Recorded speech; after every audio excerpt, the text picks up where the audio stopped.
أعوذ بالله من الشيطان الرجيم بسم الله الرحمن الرحيم والصلاة والسلام على أشرف الأنبياء والمرسلين وعلى آله وأصحابه أجمعين إذا من بركة مولانا الشيخ سيدي محمد فوزي الكركري قدس الله سره. On vient sur la suite du précédent dars qu'on avait fait au sujet du Coran, la lecture du Coran la semaine dernière. Et donc à partir donc en fait, on en vient à essayer de développer une méthode en fait, pour comprendre le Coran, en profondeur. Et on se rend compte que, enfin, au travers bon, encore une fois, c'est un parcours personnel, mais pour parvenir à cette compréhension profonde des sens du Coran, il faut obéir ou il faut se conformer à certaines règles, et donc certaines règles que je vais essayer de développer ici. Je précise que c'est pas la parole directement de Sidna Cheikh, mais plutôt c'est un ijtihad personnel, voilà, c'est au travers d'un vécu personnel en tant que disciple dans la tariqa Kalkaliya. Et donc en tant que par rapport à ce vécu personnel, en fait ça commence, c'est mon histoire, voilà, mais avant de rencontrer Sidna Cheikh, donc je me trouvais en Égypte où j'apprenais la langue arabe et j'habitais à côté de la mosquée de Sidna al-Hussein, donc là, au Caire. Et tous les matins, j'avais l'habitude d'aller à la mosquée, de visiter le maqam de Sidna al-Hussein, alayhi salam, et j'avais l'habitude de faire des du'a. Et, et de demander donc certains points, certaines choses qui relèvent de ce qu'on pourrait désigner comme la ma'arifa. Je ne savais pas que ça correspondait, que c'était ça la ma'arifa, mais c'était des choses qui m'intéressaient, que je voulais découvrir. Et plus tard, donc en rencontrant Sidna Cheikh m'a dit que c'était, c'est-à-dire son ancêtre, directement ou indirectement, Sayyiduna al-Hussein alayhi salam, qui m'avait envoyé jusqu'à lui. Et il m'a demandé donc qu'est-ce que j'avais l'habitude de me rappeler, parce que c'était plusieurs années après, c'est-à-dire entre cette période où j'allais visiter Sidna al-Hussein tous les matins et le moment où j'ai rencontré Sidna Cheikh, il y a peut-être 2 ans qui sont passés. Euh, et donc il m'a demandé de me rappeler à ce moment-là qu'est-ce que je demandais et qu'est-ce que je demandais lorsque je me trouvais face à son maqam. Et, et c'était en fait le, le, le désir que j'avais dans le cheminement, c'est-à-dire le désir la soif de connaissance des disciplines dans la connaissance ésotérique pour lequel j'avais une affinité ou que j'avais envie de découvrir. Et donc il y avait 3 choses. Et en fait, ces 3 choses, Sidna Cheikh me demandait de les lui répéter devant lui, face à lui. Et en fait, il me demandait de fixer moi-même mes objectifs en tant que cheminant dans la tariqa. Et donc, je lui ai dit que la première des choses, le premier des souhaits que j'avais, c'était d'accéder à la vision du prophète, alayhi salatu wassalam. Et Sidna Cheikh m'a dit que oui, ça c'était, il pouvait m'y faire parvenir. Donc ça, c'était au tout début de mon entrée dans la tariqa. Donc j'étais un peu surpris sur le coup. Et puis après, le deuxième souhait, c'était de connaître les noms divins, les noms d'Allah subhanahu wa ta'ala, donc 99, et une multitude d'autres noms, 99 noms apparents, et une multitude d'autres. Et parce qu'à cette époque-là, donc quand j'étais encore en Égypte, j'essayais de chercher dans des livres, j'allais chercher des livres qui traitaient de ces noms, qui sont ces noms, parce qu'on voit les 99 noms, il y a des noms qui sont clairs et évidents, c'est-à-dire au niveau du sens, Ad-Zahir, donc l'apparent, bon, ça a l'air assez clair et évident, mais il y en a d'autres, Ar-Razzaq, celui qui pourvoit la subsistance, etc. Mais il y a d'autres noms qui sont un peu plus compliqués à cerner ou à comprendre ce à quoi il renvoie. Par exemple, Al-Muqtadir, ou il y a plusieurs noms comme ça, même à traduire, c'est intraduisible en fait. Et même quand tu regardes en arabe les définitions qu'il donne, voilà, on reste clairement sur sa fin. Et même au travers de la lecture de différents livres ou de consultations de vidéos, de conférences, etc., de shuyukh au sujet qui traitaient des noms divins, je me disais toujours qu'il y avait quelque chose au-delà et que c'était pas, enfin, je trouvais pas ça suffisant en fait. Et donc la deuxième chose, donc apprendre l'Asma Allah al-Husna. Et la troisième chose, c'était comprendre, arriver à comprendre le Coran. Et là, pour ça, c'est Nasher, il m'a dit, la celle de Coran, ça c'est à moi, ça. Ça, enfin, c'est-à-dire, c'est vraiment, c'est mon domaine.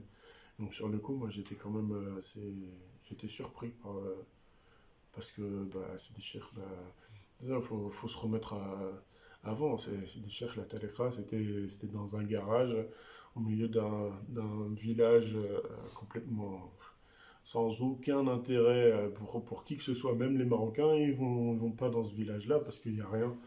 Alors les étrangers, et donc il y a un cheikh qui se trouve là dans un garage et qui me dit que le tafsir du Coran c'était son domaine et c'était en gros que c'était lui qui pouvait me transmettre cela comme personne d'autre. Donc sur le coup, moi j'étais un peu ça m'a surpris. Euh, mais plus tard, Sénéchal, il est revenu sur ces trois demandes-là. Et donc ça c'est peut-être des années après que ça soit arrivé. Et il m'a rappelé ça parce que j'avais oublié entre-temps. Il m'a rappelé ces trois souhaits que j'avais émis dès mon entrée dans la tariqa.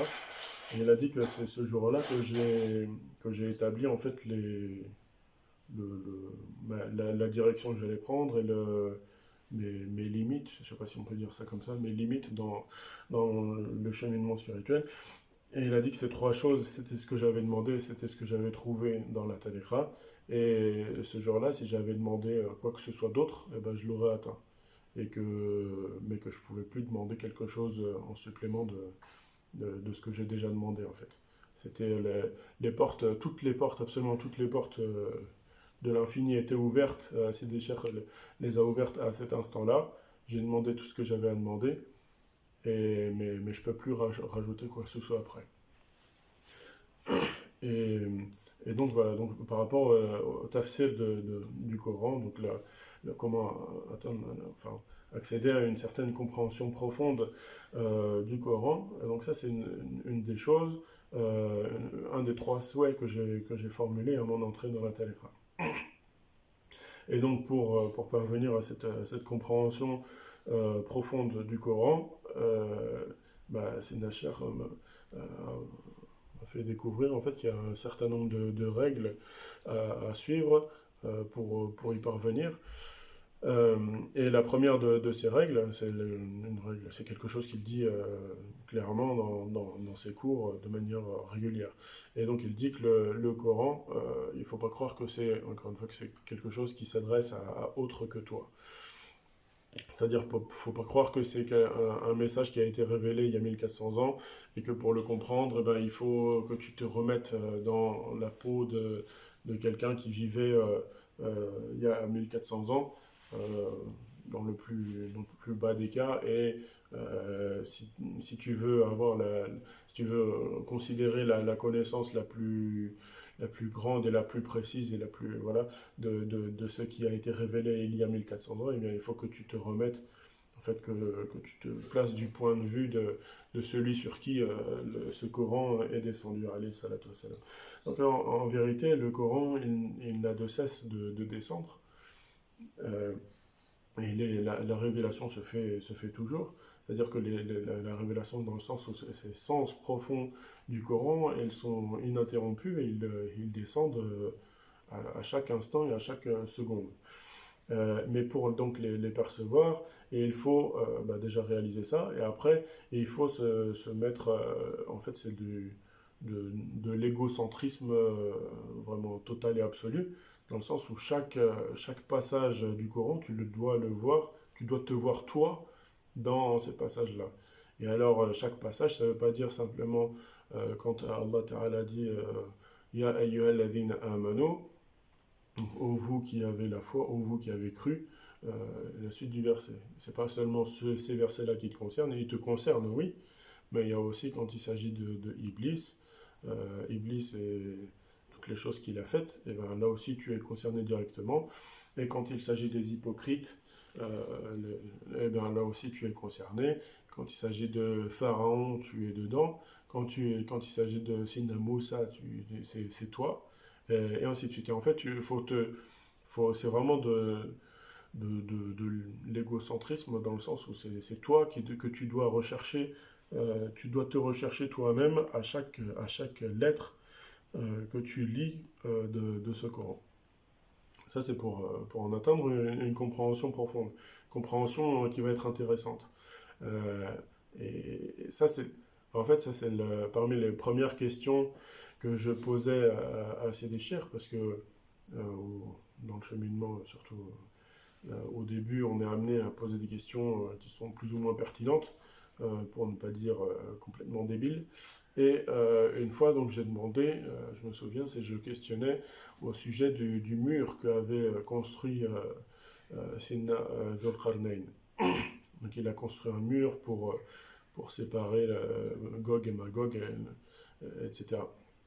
Et Sidi Cheikh a commencé j'étais tout seul avec lui, et il a commencé à partir dans une explication très profonde, très compliquée. En fait, Gog et Magog, ici, ça symbolise ceci, et puis le mur, ça symbolise cela, et donc il faut que tu comprennes comme ci, et par rapport à toi, etc. etc.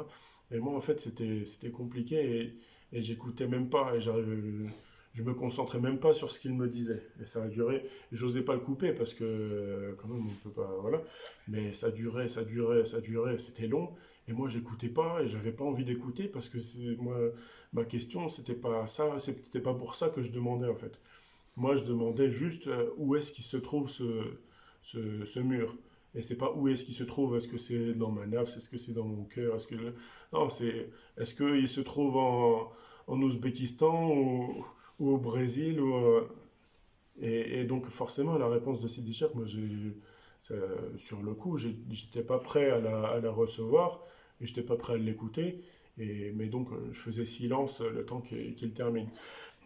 Et puis comme ça terminait pas, à un moment je l'ai coupé, je lui ai dit mais excuse-moi Sidi, c'est juste pour savoir est-ce que ça se trouve au niveau en Russie ou bien en Chine ou au Kazakhstan ou en Tchétchénie, je sais pas.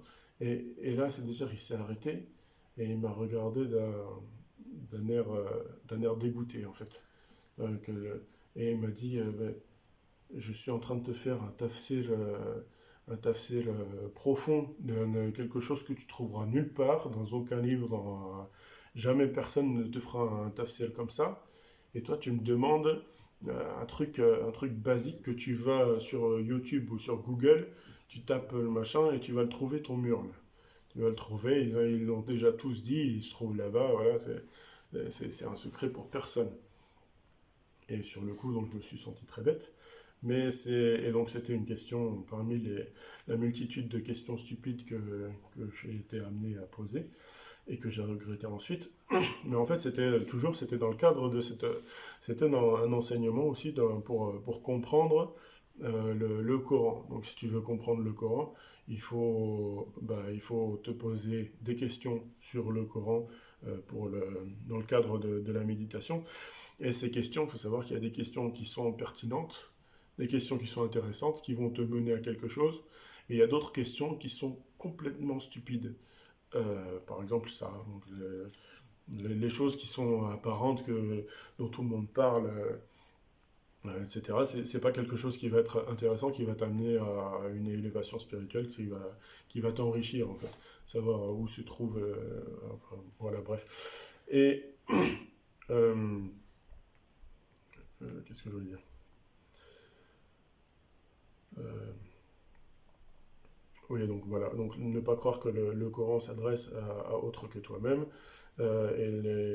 Oui, non, ce que je veux dire par rapport aux bonnes questions et aux mauvaises questions, en fait, c'est que tendance à dire que le bon disciple, en fait, entre guillemets, le bon, pas, c'est pas dans le sens où il y a certains disciples qui sont bons et d'autres qui sont mauvais, mais c'est que le disciple doit viser quelque chose par rapport à lui-même, toujours par rapport à lui-même, pas par rapport aux autres, mais à évoluer, à s'améliorer. Et cette amélioration, elle se fait, il me semble, au travers des questions qu'il va se poser et des questions qu'il va donc du coup poser au cher. Et donc en fait, le bon, entre guillemets, disciple, c'est celui qui pose les bonnes questions, les questions intéressantes. Questions, par exemple, parce que méditation sur le Coran, qu'est-ce qu'on fait? Moi aussi, c'est les premières choses que j'ai faites hein, avec Sidi Cher. Donc je suis allé le voir, je méditais soi-disant sur les versets du Coran. Et sur certains versets, tu vois que euh, y a certains mots dans les versets, il y a certains mots qui se répètent à des fois de manière un peu différente, ou des versets qui se répètent et de manière un tout petit peu différente, et il y a seulement une lettre qui change d'un verset à l'autre, ou des choses comme ça. Et ça, c'est quelque chose qui je pense que tout le monde, dès que tu commences à t'intéresser un peu, à essayer de plonger dans le Coran, c'est quelque chose sur quoi tu vas t'arrêter.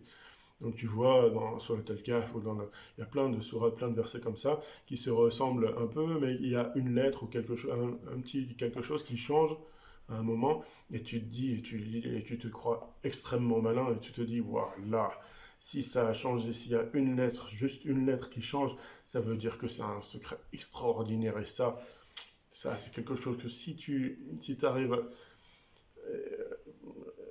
c'est pas effectivement c'est un secret quelque chose mais c'est pas le type de question là c'est encore une fois c'est un point de vue qui est un point de vue d'exotérique c'est un point de vue de quelqu'un qui est superficiel qui regarde l'apparence des choses et donc il voit deux choses qui se ressemblent mais quand il regarde un peu plus près il voit que c'est pas tout à fait pareil donc ça veut dire qu'il y a quelque chose d'extraordinaire alors que non le, le- donc les vraies bonnes questions, elles sont au-delà des apparences et elles sont au-delà des trucs obvious que tu vas voir, qui vont te sauter à l'œil de n'importe qui va voir, qui va se dire ça c'est quelque chose d'extraordinaire, d'incroyable. Et les choses, et Sinachar, c'est ça aussi la force de ces cours, c'est que des versets les plus connus, les plus répétés, que tout le monde a en tête, etc., que tout le monde connaît et qui paraissent les plus simples, et ben c'est de ces choses, de ces citations, soit des hadiths ou des versets du Coran, qui paraissent simples, il va sortir des compréhensions qui sont elles aussi complètement très simples, mais qui sont tellement nouvelles que quand on en prend connaissance, eh bien, c'est comme si on réalise que ces versets simples et ces hadiths qui sont simples, qu'on croyait simples, en vérité, on les a jamais compris, on les a jamais lus tels qu'ils devaient être lus.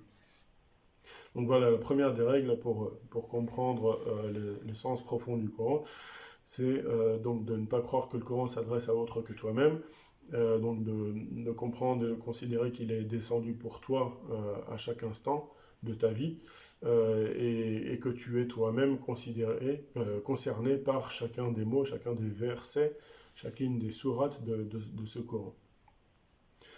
Euh, Et ensuite, donc ça c'est pour que tu puisses considérer le Coran comme étant une révélation qui est encore effective, encore aujourd'hui.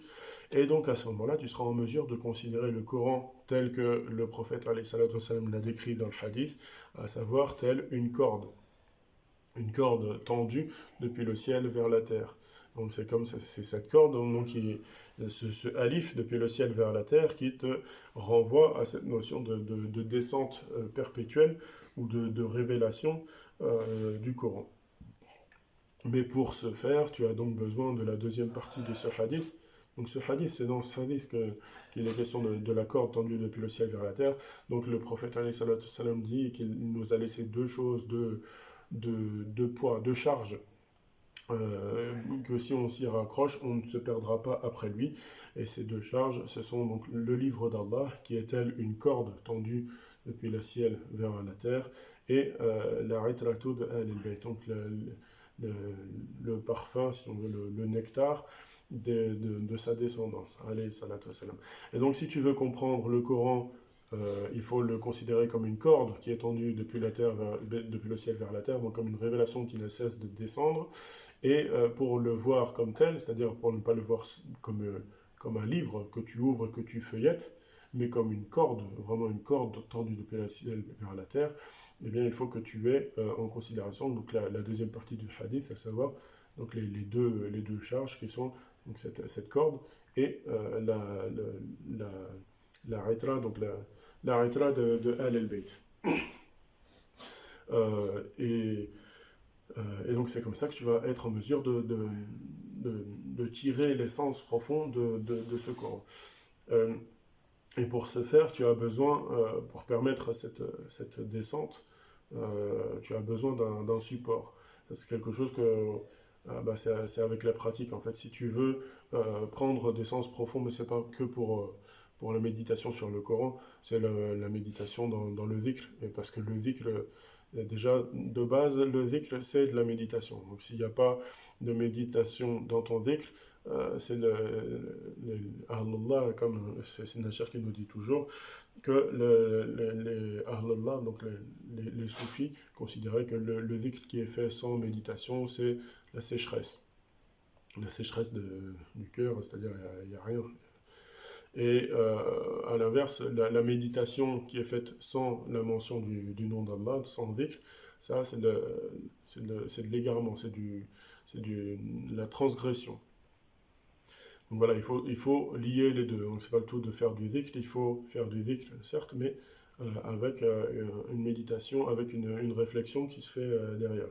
Et le fait de réfléchir tout seul comme ça, dans le vent, sans obliger sa langue à pratiquer le dhikr, eh bien là aussi c'est pas bon. Il te faut toujours les deux. Et toujours pareil, c'est de même que pour le Coran, il te faut la itra, et pour la itra, il te faut le Coran. Ça va de pair. Et donc pour faire ce dhikr avec cette méditation, parfois elle est un peu compliquée, elle a besoin si on veut, d'un catalyseur, quelque chose qui va catalyser, qui va comme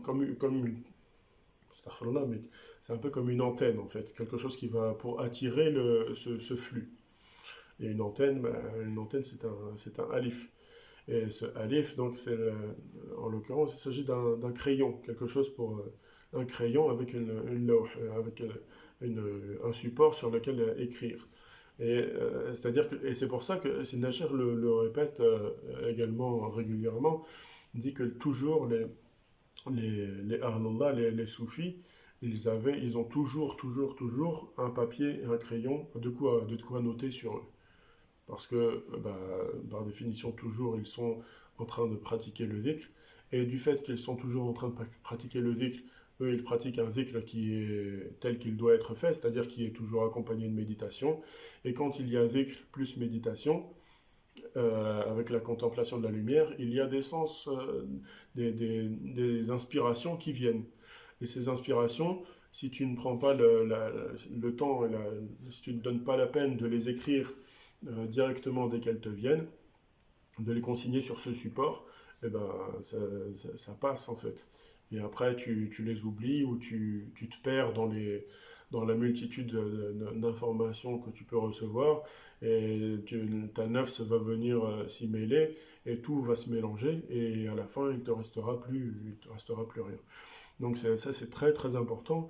Il faut écrire, il faut prendre l'habitude d'écrire tout ce que tu reçois, parce que si tu veux le comprendre, déjà il va te falloir le cher évidemment, mais surtout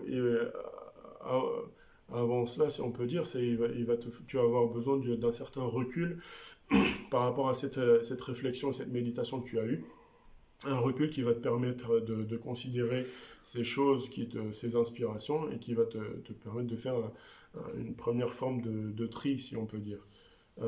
Parce que sur le coup, tu ne peux pas avoir conscience de ce qui est de ce qui relève du grain et de l'ivraie en fait. Et donc il te faut l'écrire Et après, en laissant passer un peu de temps, tu reconsidéreras ce que tu as écrit, et à ce moment-là, tu porteras un regard un peu plus objectif sur ce qui est bon et ce qui l'est un peu moins. Et donc tu dois écrire ce qui te vient. Et ce qui te vient, c'est évidemment, on l'a dit, c'est pas n'importe comment. Donc tu dois commencer par le dhikr. Ensuite, jusqu'à ce que tu atteignes la vision de la lumière. La lumière, tu te concentres pour qu'elle se stabilise dans le centre. Une fois qu'elle est stabilisée dans le centre, tu essayes de la faire grandir, grandir. Et une fois qu'elle a grandi, qu'elle a atteint son maximum, à ce moment-là, tu guettes, tu es très attentif à toutes les pensées qui te viennent. Et c'est Nacher, il a dit, une fois que la lumière est devenue, a atteint le maximum de ce que tu pouvais voir d'elle, euh, forcément c'est obligé, tu vas recevoir quelque chose. Tu vas recevoir soit un verset, soit un hadith, soit une inspiration, quelque chose. Et c'est le premier, c'est très subtil, c'est la première, le premier flux, en fait, la première fulgurance qu'il faut saisir, et c'est ça sur à quoi il faut s'accrocher, et qu'il va falloir essayer de noter si possible, et essayer d'approfondir, encore une fois, si possible. Et ça, c'est un travail, c'est un apprentissage qui se fait, évidemment, ça se fait pas du jour au lendemain, c'est un apprentissage qui se fait, et d'autant plus dans la compagnie du shir. Donc voilà, besoin d'un support, toujours ce alif en fait ce crayon, qui va te permettre, c'est parce que si tu n'as aucune inspiration, si tu n'as rien, et ben le fait d'avoir le crayon avec l'intention d'écrire quelque chose, ça va stimuler, voilà, et ça va apporter comme un catalyseur, voilà, qui va te faire produire quelque chose et ce quelque chose, si tu mets la nia que ce soit fait pour la lumière et par la lumière et en la lumière, et ben ce sera tel quel. Et ça, c'est même parmi en dehors de la voix, en dehors les écrivains, parmi même non musulmans, hein, qui en a qui pratiquent comme ça un style d'écriture qui est sans réfléchir en fait à ce qu'ils ils se laissent aller complètement et la main elle écrit toute seule. Et ils n'ont même pas conscience de ce qu'ils écrivent au moment où ils l'écrivent. Mais c'est après, quand ils reviennent, eh ben, ils voient, il y a des grands écrivains qui font. Il me semble que c'était Victor Hugo qui faisait des choses comme ça. Et donc là, évidemment, là, c'est délaissé à la nafs. La nafs, pas forcément, forcément c'est ténébreux, mais c'est pas quelque chose qui va être divin. Mais si justement tu commences à faire ce travail de retour à la lumière divine et que tu te reconnectes à la lumière en te reconnectant à ton cher et en te reconnectant par là même au prophète alayhi salatu wassalam, et donc à Allah subhanahu wa ta'ala, eh bien ce que tu vas produire, ces choses que tu vas écrire, ça va être quelque chose qui sera directement issu de la lumière divine. Euh, et donc oui, c'est étonnant en fait de voir qu'il soit envisageable pour certaines personnes dans la tariqa de faire du dhikr sans avoir prévu de quoi écrire. Parce qu'en fait, en vérité, qu'est-ce que tu fais si tu n'as pas, si tu n'as pas de crayon? Tu fais du dhikr, tu pratiques du dhikr pendant peut-être des heures, mais au bout de toutes ces heures de dhikr, qu'est-ce que tu as tiré? Est-ce que, ne serait-ce qu'un verset ou un hadith qui t'est venu, qui t'a.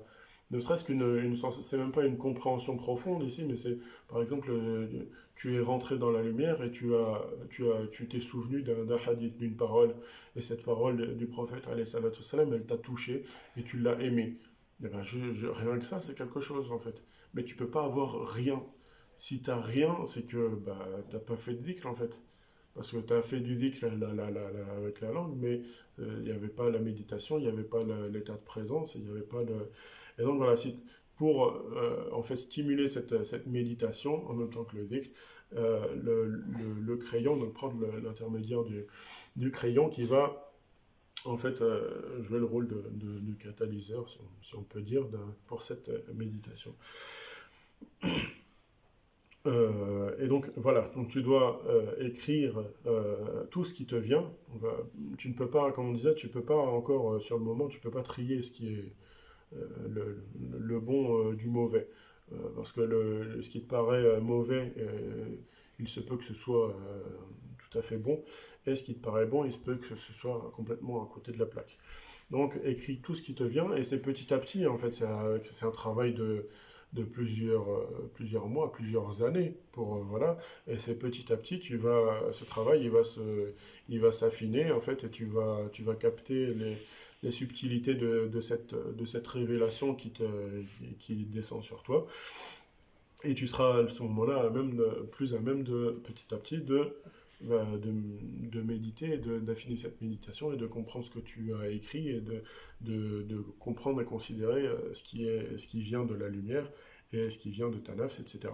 Et donc, si tu prends l'habitude d'écrire comme ça tout ce qui te vient, après avoir évidemment contemplé la lumière d'Allah, eh bien alors à ce moment-là, l'inspiration te viendra vraiment d'un seul coup. Et en fait, cette inspiration, lorsque,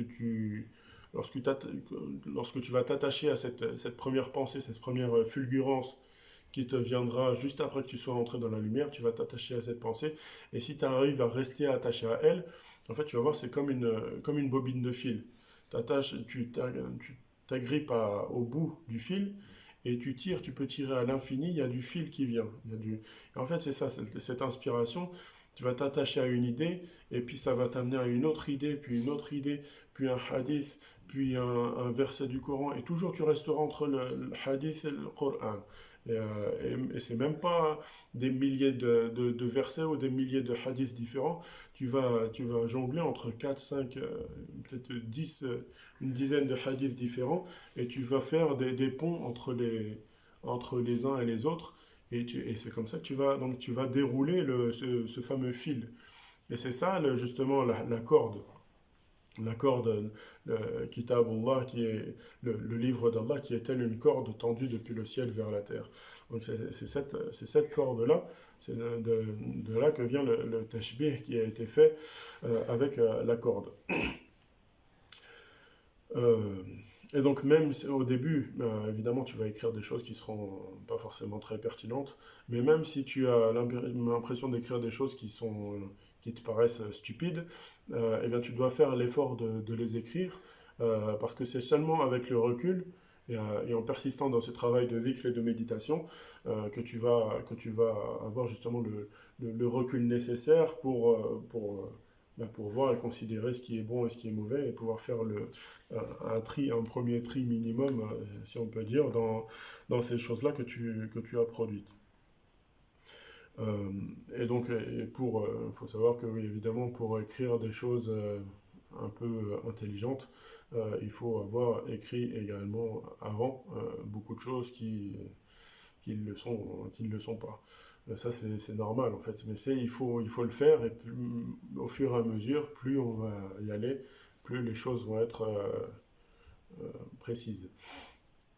Et donc voilà, donc pour revenir à mon histoire personnelle, lorsque Sidna Sheikh m'a dit qu'il allait m'apprendre le tafsir, qu'il allait me transmettre cette science du tafsir ou cette science cette compréhension du Coran que j'avais demandé, euh, bon, au départ, je m'imaginais que pour moi, un savant, c'était quelqu'un qui avait une mémoire extraordinaire, qui avait une culture de tous les savants, de tout ce qu'ils ont dit, avec leur date de naissance, leur biographie, avec tous les hadiths, c'est-à-dire une mémoire, un disque dur voilà, euh, extraordinaire. Et donc, je m'imaginais que quand Sinacher me disait qu'il allait m'enseigner cette connaissance, cette science-là, qu'il allait me dire en gros, bah, prends un papier et un crayon et vas-y, je vais te faire la dictée. Je vais te dire, vas-y, Bismillah ar-Rahman ar-Rahim, Alif Lam Mim, Dhalik al-Kitab, et vas-y, commence le tafsir.